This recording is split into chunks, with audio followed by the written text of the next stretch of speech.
ಎಲ್ಲಾ ಹಾನಿಯಿಂದ ಕೂದಲನ್ನು ರಕ್ಷಿಸುತ್ತೆ. ಬರೀ Amrit noni reach root premium hair oil.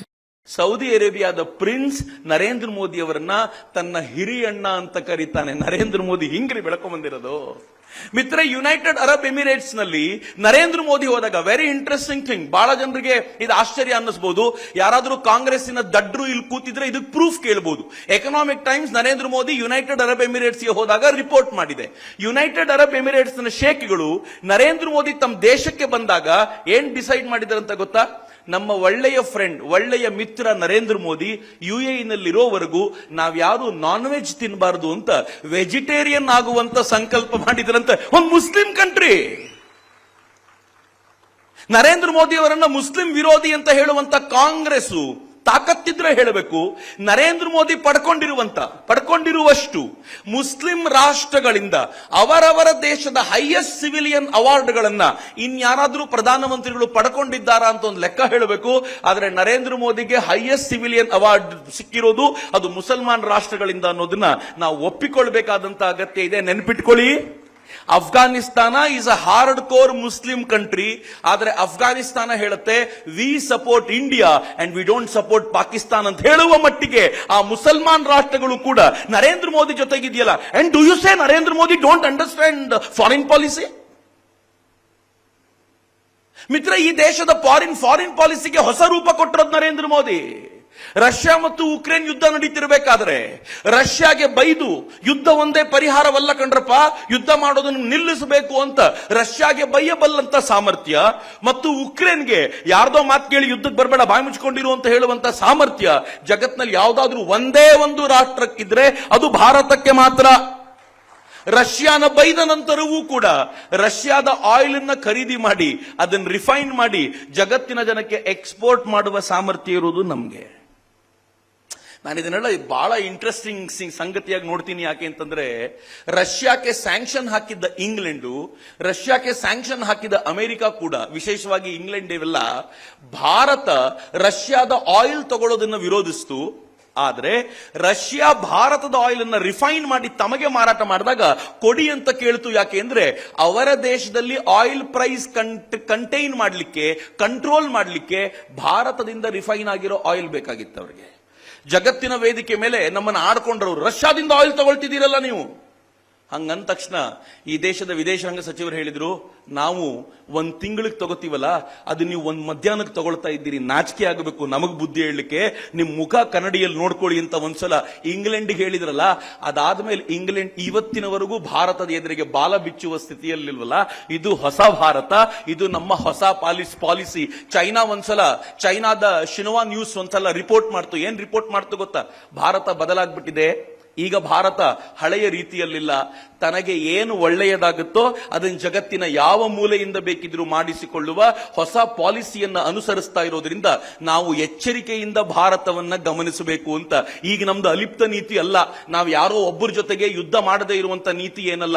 ನನ್ನ ಭಾರತಕ್ಕೆ ಯಾರು ಉಪಯೋಗ ಆಗ್ತಾರೋ ಅವ್ರ ಜೊತೆ ಬಲವಾಗಿ ನಿಲ್ತೀವಿ ಅಂತ ಹೇಳುವ ಸಾಮರ್ಥ್ಯ ಇರುವಂತ ರಾಷ್ಟ್ರವಾಗಿ ಬೆಳೆದಿದ್ದೀವಲ್ಲ, ಇದು ನರೇಂದ್ರ ಮೋದಿಯ ವಿದೇಶಾಂಗ ನೀತಿ. ನನ್ನ ಜೀವನದಲ್ಲಿ ನಾನು ಮಾತ್ರವಲ್ಲ, ನನ್ನ ಕೂದಲು ಕೂಡ ಆಗಿರ್ಬೇಕು ಸ್ಟ್ರಾಂಗ್ ಅಂಡ್ ಸ್ಟೈಲಿಶ್. ಬರೀ Amrit noni reach root premium hair oil ನೊಂದಿಗೆ. Reach root premium hair oil.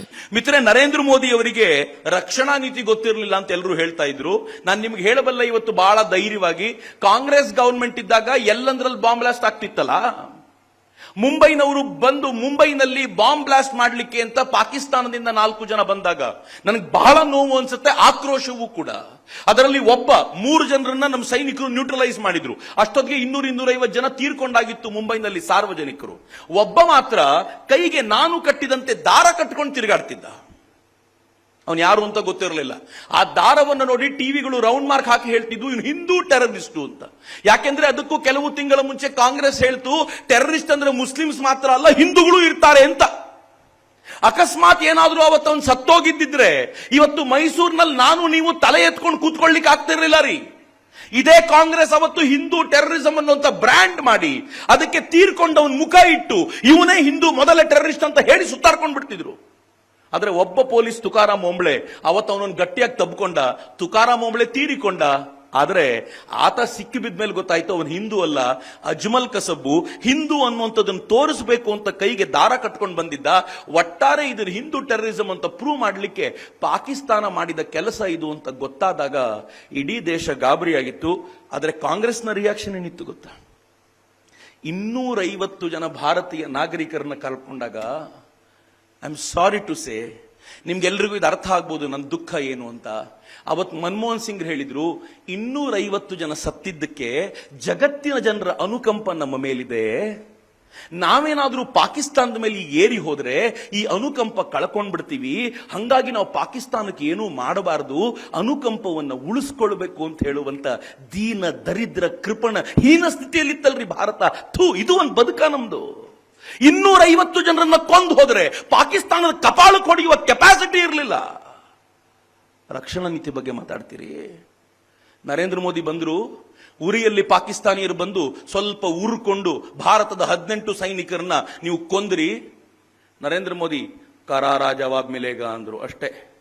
ಭಾರತದ ಕೆಲವು ಸೈನಿಕರು ಪಾಕಿಸ್ತಾನದೊಳಗೆ ನುಗ್ಗಿ ಪಾಕಿಸ್ತಾನದ 40 ಭಯೋತ್ಪಾದಕರನ್ನು ಉಡಾಯಿಸಿ ಬಂದು ನೆಕ್ಸ್ಟ್ ಡೇ ನಾವು ಜಗತ್ತಿನ ಎಲ್ಲ ಪ್ರೆಸ್ ಅವ್ರನ್ನ ಕೂರಿಸ್ಕೊಂಡು ಅವ್ರು ಪ್ರೆಸ್ ಮೀಟ್ ಮಾಡಿ ಏನ್ ಹೇಳಿದ್ವಿ ಗೊತ್ತಾ? ನಮ್ ತಂಟೆಗೆ ಬಂದಿರೋರಿಗೆ ಇದೇ ಗತಿ ಕಾದಿದೆ. ಪಾಕಿಸ್ತಾನದ 40 ಜನರನ್ನ ಉಡಾಯಿಸಿದ್ದೀವಿ, ಅಗತ್ಯ ಬಿದ್ದರೆ ಪಾಕಿಸ್ತಾನಕ್ಕೆ ಸರಿಯಾದ ಪಾಠ ಕಲಿಸ್ತೀವಿ ಅಂತ ಎಚ್ಚರಿಕೆ ಕೊಟ್ಟಲ್ವಾ? ಇದು ಭಾರತದ ತಾಕತ್ತಾಗಿತ್ತು. ನರೇಂದ್ರ ಮೋದಿ 56 ಇಂಚಿನಿದೆ, ಅವ್ರದ್ದು ಮಾತ್ರ ಅಲ್ಲ ಇಟ್ಕೊಂಡಿದ್ದು, ನಮ್ಗಳದು ಮಾಡಿಟ್ಬಿಟ್ಟಿದ್ದಾರೆ ಇವತ್ತು.